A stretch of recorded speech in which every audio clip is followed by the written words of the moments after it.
और इस वक्त एक ब्रेकिंग न्यूज शिमला नगर निगम चुनाव के मामले पर बड़ी खबर है। चुनाव आयोग से मिलेगा बीजेपी प्रतिनिधिमंडल। जी हां, शिमला नगर निगम चुनाव से जुड़ी यह बड़ी खबर। बीजेपी का प्रतिनिधिमंडल चुनाव आयोग से मिलेगा। कल सुखराम चौधरी की अध्यक्षता में चुनाव आयोग से मुलाकात करेगी बीजेपी। कांग्रेस नेताओं और मंत्रियों की शिकायत करेगी बीजेपी। जी हां, बीजेपी का प्रतिनिधिमंडल वो कांग्रेस नेताओं और मंत्रियों की शिकायत करेगा।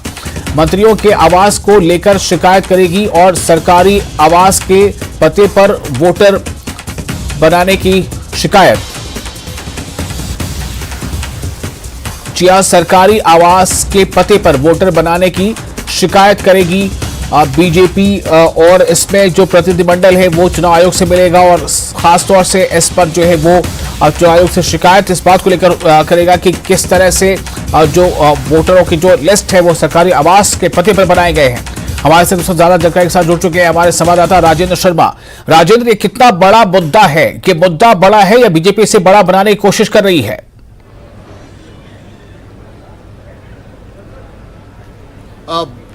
विशाल, जब से नगर निगम के चुनाव घोषित हुए हैं और ये व्यवस्था की गई है कि जो शिमला में रह रहे लोग हैं, चाहे उनके वोट कहीं भी हैं, वो शिमला में नगर निगम चुनावों के लिए वोट बनवा सकते हैं और वोट डाल सकते हैं। इस निर्णय के खिलाफ शुरुआत से ही बीजेपी मुखर है और लगातार इसका विरोध भी करती रही है।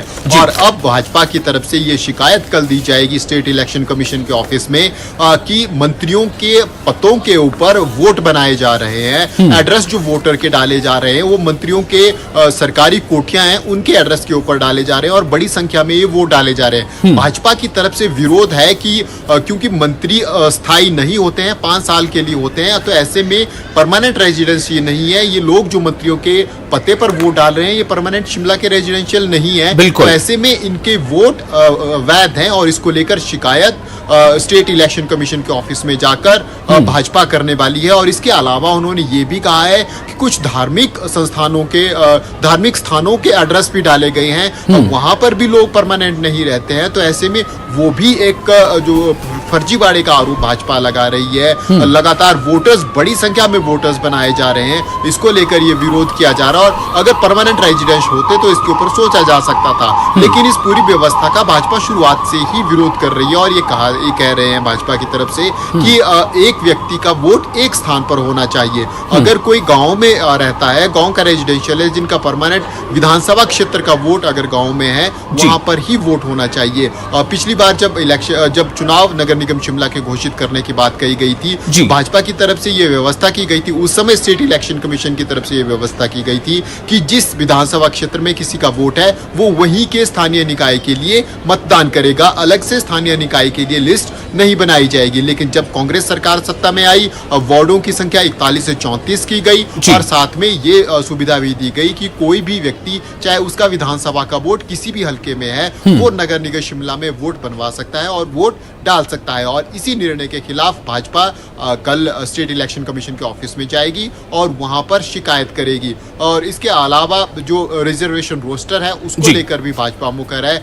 आरोप लगाए जा रहे हैं कि उल्टा रिजर्वेशन रोस्टर लागू किया गया है। जहां महिलाओं की संख्या जिस वार्ड में कम है वो वार्ड महिलाओं के लिए आरक्षित किया गया है और जिस वार्ड में महिलाओं की संख्या अधिक है वो वार्ड ओपन कर दिए गए हैं। तो सहूलियत के हिसाब से भाजपा की तरफ से आरोप लगाए जा रहे हैं। नेता प्रतिपक्ष की बात करें या फिर भाजपा प्रदेश अध्यक्ष की बात करें, आरोप लगाए जा रहे हैं कि सहूलियत के हिसाब से कांग्रेस ने रिजर्वेशन रोस्टर को लागू करने की किया जा रहा है। और लगातार दूसरी बार क्योंकि रिजर्वेशन रोस्टर वर्तमान में बदला गया है, तो ये आरोप भी लगाया जा रहा है कि अपनी इच्छा अनुसार लगाया जा रहा है। वही भाजपा में बैठकों का दौर लगातार जारी है और जिस प्रकार आज जो बड़ी बैठक हुई, मैराथन बैठक हुई, हिमाचल प्रदेश के सह प्रभारी भाजपा के संजय टंडन है, उनकी अध्यक्षता में जो और नगर निगम शिमला के प्रभारी बनाए गए हैं सुखराम चौधरी, उनकी अध्यक्षता में, और उसमें यह निर्णय लिया गया कि 12 तारीख को भाजपा सभी 34 वार्डों की घोषणा करेगी प्रत्याशियों की। बिल्कुल, तो ये तो प्रत्याशी घोषणा होगी, लेकिन ये जो मुद्दा है खासतौर से चुनाव आयोग से, यानी स्टेट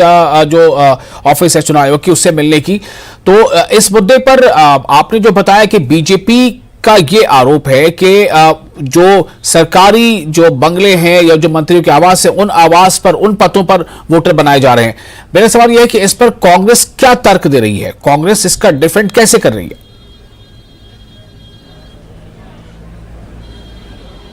अब कांग्रेस की तरफ से बड़ी साफ सी बात है कि जो लोग शिमला में रह रहे हैं, यहाँ लंबे समय से सुविधाएं ले रहे हैं, उनको वोट बनाने का अधिकार दिया गया है और उसी के तहत क्योंकि मंत्री के साथ जो लोग हैं वो वहां पर रह रहे हैं, लंबे समय से शिमला में हैं और उनको वोट बनाने का अधिकार भी है। इस प्रकार के तर्क कांग्रेस की तरफ से आए हैं और अपने जो बातें हैं, अपने जो काम है, उनको लगातार कांग्रेस की तरफ से डिफेंड भी किया जा रहा है कि पहले भी ऐसा होता रहा है। शिमला में जो लोग टेम्पररी बेस पे रहते हैं उनको मतदान का अधिकार दिया गया है, क्योंकि जो व्यक्ति जहां पर चाहे विधानसभा का जिस भी हलके में वोट हो, लेकिन अगर टेम्परेरी तौर पर कोई व्यक्ति शिमला में रह रहा है, यहाँ की सुविधाओं का उपभोग कर रहा है, यहाँ पर रह के बिजली पानी के बिल दे रहा है, तो फिर उन लोगों को मतदान का अधिकार है। ये बातें कांग्रेस की तरफ से कही जा रही है, लेकिन अब कल देखना होगा कि स्टेट इलेक्शन कमीशन क्या इन वोट्स को एक्सेप्ट करता है या नहीं करता है, बनाते हैं या इनको स्थगित किया जाता है, क्योंकि अभी नॉमिनेशन का कल आखिरी दिन है वोट दर्ज कराने का। उसके बाद फिर लिस्ट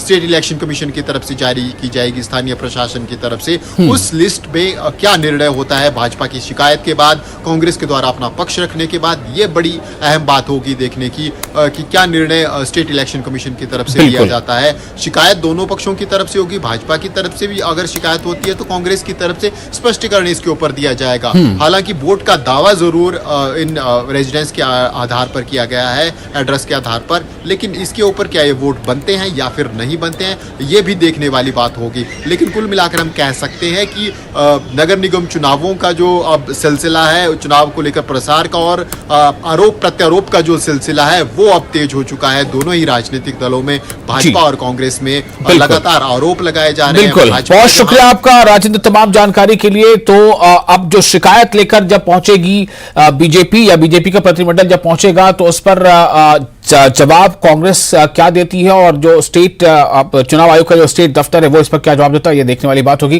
फिलहाल खबरों में आगे बढ़ते हैं। नगर निगम शिमला के चुनाव के लिए बीजेपी 12 अप्रैल को उम्मीदवारों की घोषणा करेगी, जैसा अभी राजेंद्र बता रहे थे। यह फैसला बीजेपी मुख्यालय दीप कमल में आयोजित पार्टी की एक अहम बैठक में लिया गया। यह बैठक बीजेपी प्रदेश सह प्रभारी संजय टंडन की अध्यक्षता में हुई थी, जिसमें यह भी फैसला लिया गया कि चुनाव प्रभारी सुखराम चौधरी की मौजूदगी में उम्मीदवारों का ऐलान किया जाएगा। इस अहम बैठक में सुखराम चौधरी, सुरेश भारद्वाज और रवि मेहता भी मौजूद रहे। यहां प्रदेश सह प्रभारी संजय टंडन ने नगर निगम चुनाव में जीत का दावा किया है। भारतीय जनता पार्टी की शिमला नगर निगम के लिए आज हमारे कुछ मुख्य कार्यकर्ताओं की बैठक हुई और उसके अंदर आने वाले समय की सारी रणनीति के बारे में चर्चा हुई। हमारी जो टीम के लोग ऑलरेडी सारे जो वार्ड के अंदर उन्होंने जाकर सब कार्यकर्ताओं से मिलने का जो कार्य कर रहे हैं, उनकी रिपोर्ट हमें परसों तक उनकी रिपोर्ट मिल जाएगी और उसके बेसिस के ऊपर 12 तारीख को हमारी चुनाव समिति की बैठक रखी गई है, जिसके अंदर इसके जो चुनाव के अंदर सारे प्रत्याशियों की उनकी घोषणा की जाएगी। उस दृष्टि के साथ किस तरीके से उसका मैनिफेस्टो के लिए क्या क्या कार्य करने वाला है, मैनिफेस्टो के लिए एक टीम की घोषणा करी गई है। मैनिफेस्टो का काम देखने के लिए जो दृष्टि पत्र है उसके साथ साथ उसको बनाना और जो अभी तक की हमारी अचीवमेंट्स रही हैं उनके बारे में सारी जानकारी इकट्ठी करके उसको कंपाइल करना, एक उसके बारे में हमारी कमेटी उसका कार्य करेगी। नगर निगम चुनाव को लेकर हमारे सहयोगी रणवीर सिंह ने राजनीतिक दलों के नेताओं से विशेष बात की। इस डिबेट में भाजपा नेता करण नंदा, कांग्रेस नेता एसएस जोगटा, माकपा नेता जगत राम, आम आदमी पार्टी नेता चमन राकेश अजटा शामिल हैं।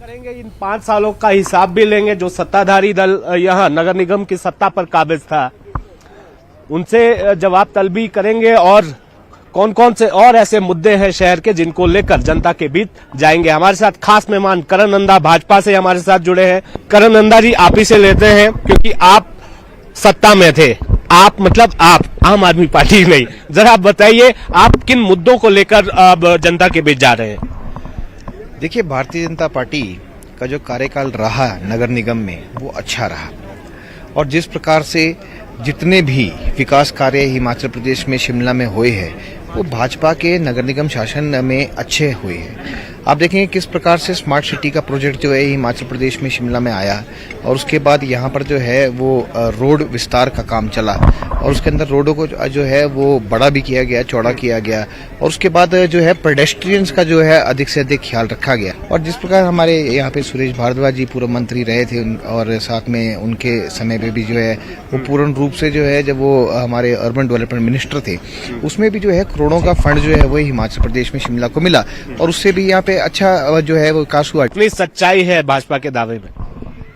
देखिए जी, ये जो पिछला कॉर्पोरेशन रहा है भाजपा के नेतृत्व में, विकास हुआ है, कर्नंदा जी ने कहा है विकास हुआ है, पर किस बात का विकास हुआ कि जो सरकारी क्षेत्र था उसको निजी हाथों में दिया, उसका व्यापार किया, उसको सारा का सारा कंपनी बना दी। अगर हम देखें जो पानी की सप्लाई है उसका कार्य जो है जल प्रबंधन निगम कंपनी को दिया और वो तय कर रही है हर साल 10% रेट बढ़ाने का। और पिछली सरकार ने ही तय किया कि हिमाचल में पूरे गांव में पानी मुफ्त दिया जाएगा और शिमला में हर साल 10% बढ़ रहा है, तो शिमला के जनता के साथ क्यों अन्याय है? ये बात सोचने वाली है। ये इसी कॉर्पोरेशन के उसमें हुआ है। सेकंड जो कूड़े का बिल है, जो सफाई का मुद्दा है, वहाँ मेन 37 रुपए 50 पैसे कूड़े का बिल था 2014 में और आज वो हो गया 118 रुपए। तो किसने किया हो? और दूसरी जो समस्या है शहर का जो विकास की बात है, पार्किंग यहाँ नहीं है, घंटों घंटों जाम यहाँ पर लगा रहता है। और दूसरा जो पिछली जो कॉर्पोरेशन 5 साल की समस्या नहीं है ना, आप भी एक बार सत्ता में रहे हैं, पर डे बाय डे बढ़ रही है। ये बढ़ रही है, इसको हल किसको करना है? जरा आप सत्ता के पास चलते हैं। सुख की सरकार, ये नारा दिया जाता है। चुनौती तो है आपके लिए, क्योंकि अब एक जो है पैमाना एक और तय होगा कि विधानसभा चुनाव तो थे, लेकिन अब जनता जो है फिर परखेगी। 5 सालों में नगर निगम में चुनाव में जाने से पहले भारतीय जनता पार्टी श्वेत पत्र जारी करे पार्टी की तरफ से कि उन्होंने कौन से काम किए। स्मार्ट सिटी में सबसे बड़ा घोटाला है, मैं तो कहता हूं कि इंडिया में सबसे बड़ा घोटाला स्मार्ट सिटी में है। ये तो कह रहे हैं कि जो विकास किया वो सामने दिख रहा है। नहीं होता, उनका श्वेत पत्र जारी करें। 713 करोड़ रुपए का जो प्रोजेक्ट आया था जिसमें 216 प्रोजेक्ट्स बनने थे। यहाँ एक मास्टर प्लान बनना था और रिज पे लटकना था, लक्कड़ बाजार में, लोअर बाजार में, राम बाजार में, कि ये स्कीमें जो है 216 प्रोजेक्ट की, इसके तहत विकास होना है, स्मार्ट सिटी बननी है, तो वो कहीं नहीं लगा वो मास्टर प्लान। और उसके बाद जो बिजली की तारें हैं वो अंडरग्राउंड होनी थी, टेलीफोन की तारें अंडरग्राउंड होनी थी, तमाम पाइपें जो बाहर दिख रही हैं आपको अंडरग्राउंड होनी थी। और पार्किंग की कोई सुविधा नहीं है, पार्क की कोई सुविधा नहीं है, महिलाओं को टॉयलेट तक नहीं है। 700 करोड़ रुपए कौन से खाते में गया? आस्था जी, आप फिर मैदान में हैं।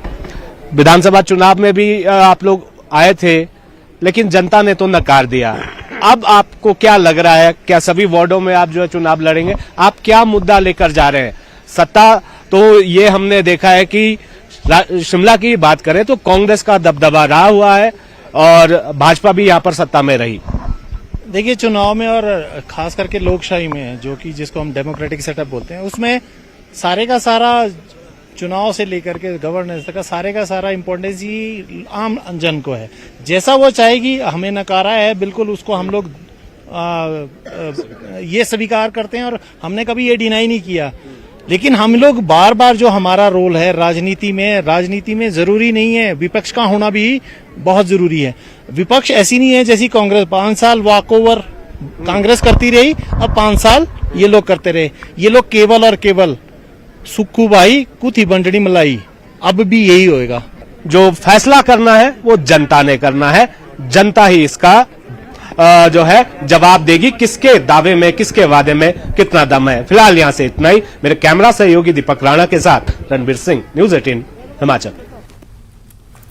और आगे बढ़ते हैं। सीएम सुखविंदर सिंह सुक्खू दिल्ली दौरे में हिमाचली मिलन समारोह में शामिल हुए। यह समारोह ताल कटोरा स्टेडियम में रखा गया था और इसका आयोजन हिमाचल सोशल बॉडीज फेडरेशन की ओर से किया गया था। समारोह में हिमाचल के कई बड़े राजनेता मौजूद रहे। इस मौके पर सीएम सुक्खू ने कहा कि अगले साल में हिमाचल को पटरी पर लाएंगे, यानी अगले 4 सालों में हिमाचल को पटरी पर लाएंगे उन्होंने कहा। और साथ ही साथ ये कहा कि अगले 10 सालों में हिमाचल सबसे अमीर राज्यों में शामिल होगा।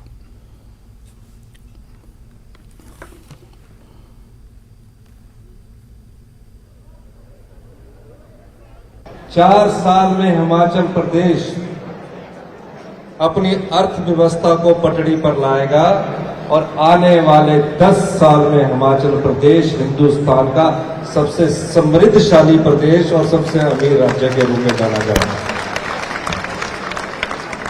इसीलिए हम कई बार कहते हैं कि हमारी सरकार सत्ता में सत्ता सुख के लिए नहीं आई है, हम व्यवस्था परिवर्तन करने के लिए आए हैं।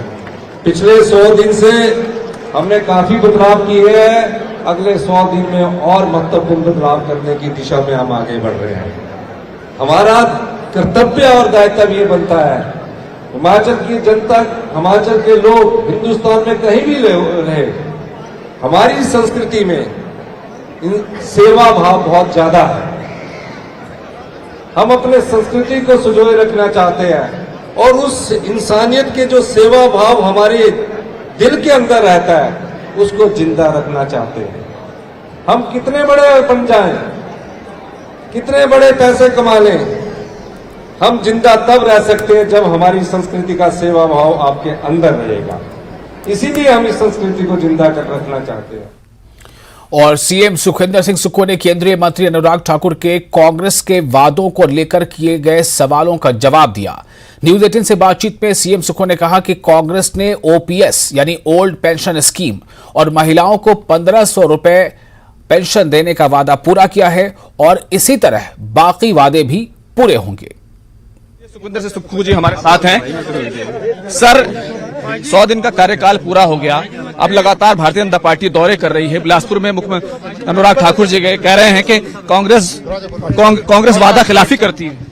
कांग्रेस ने जो वादा किया वो कर दिया है। 2 वादे किए थे, एक ओपीएस का किया था और एक 1500 रुपए का, दोनों वादे पूरे कर दिए। चलो तो सीधे तौर पर सुखविंदर सिंह सुक्खू उन्होंने कहा है साफ तौर पर कि जो वादे करती है कांग्रेस सरकार, एक ओपीएस का वादा किया था वो पूरा कर दिया, इसके अलावा जो दूसरे वादे किए थे वो भी सरकार अपने वादे पूरे कर रही है। और छात्र संगठन एनएसयूआई आज अपना 53वां स्थापना दिवस मना रहा है और इस मौके पर प्रदेश भर के कई कार्यक्रमों का आयोजन किया गया।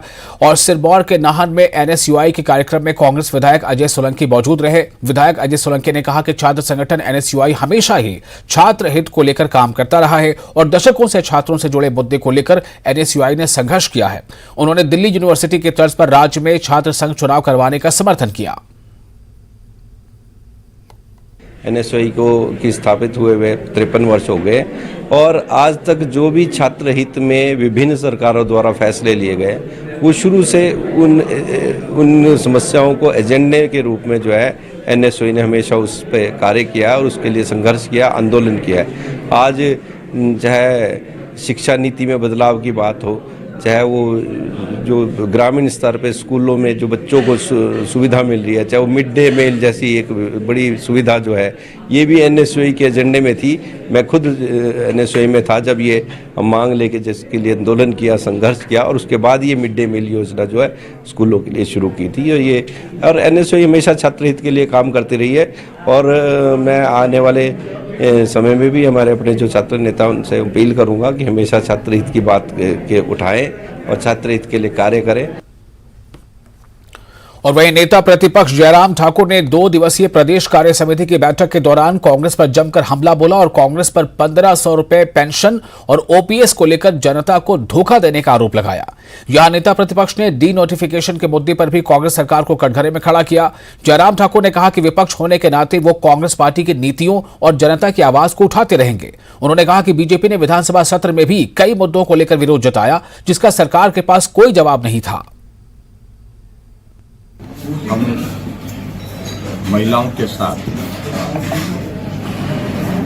तो बहुत बड़ा छल हुआ है जो कांग्रेस पार्टी ने चुनाव के दिनों में किया। जो भाषण में आपने भी सुना होगा, बार बार इसका जिक्र किया कि 18 से 60 साल की हर महिला कैबिनेट की पहली बैठक में 1500 रुपए में हम खाते में डालेंगे। लेकिन अब 4 महीने होने को है और अब के इस बजट सत्र में जिस तरह से महिलाओं का अपमान किया है, जिसको मैं कह सकता हूँ झूठ बोल करके, और इस सत्र में कांग्रेस ने जो वादे किए थे, जो झूठी बातें कही थी सत्ता हासिल करने के लिए, उसकी पोल खुल गई है। वो सारे वादे एक तरफ रह गए हैं और आज हम इस बात को कह सकते हैं कि कोई भी वादा पूरा करने की दिशा में बजट में प्रावधान नहीं किया गया। और पालमपुर में नेता प्रतिपक्ष जयराम ठाकुर ने डेरा राधा स्वामी ब्यास प्रमुख बाबा गुरिंदर सिंह ढिल्लों से मुलाकात की। इस दौरान पूर्व विधानसभा अध्यक्ष और सुलाह के विधायक विपिन परमार समेत बीजेपी के कई पूर्व विधायक भी मौजूद रहे। बता दें कि पालमपुर में परौर में राधा स्वामी सत्संग चल रहा है, जिसमें डेरा राधा स्वामी ब्यास प्रमुख बाबा गुरिंदर सिंह ढिल्लों पहुंचे हैं।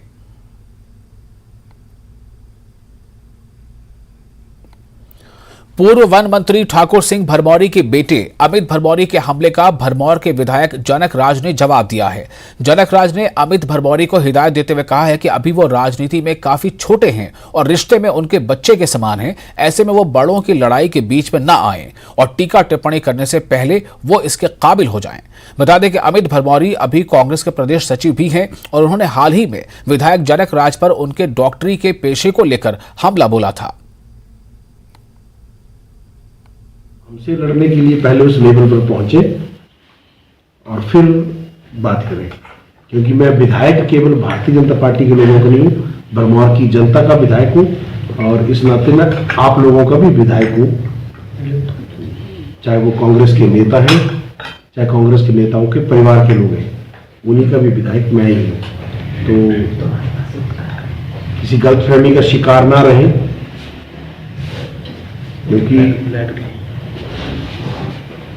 क्या किया है क्या नहीं किया है ये भरमौर की जनता जानती है और आज भी आप क्या कर रहे हैं ये भी भरमौर की जनता जानती है। तो भरमौर की जनता अब पिता पुत्र तंत्र से मुक्त हो चुकी है और ये हमारी रिस्पॉन्सिबिलिटी है कि भरमौर की जनता के भीतर हम भय को समाप्त करें और लोकतंत्र की स्थापना जो भरमौर विधानसभा क्षेत्र में हुई है और उस लोकतांत्रिक तरीके से ही आगामी जो भी प्रतिनिधि है, चाहे वो पंचायत के प्रतिनिधि हैं, चाहे वो ब्लॉक के हैं, जिला परिषद के हैं और विधायक हैं, वो सब लोकतांत्रिक तरीके से ही काम करें और लोकतांत्रिक तरीके से ही चुने जाएं।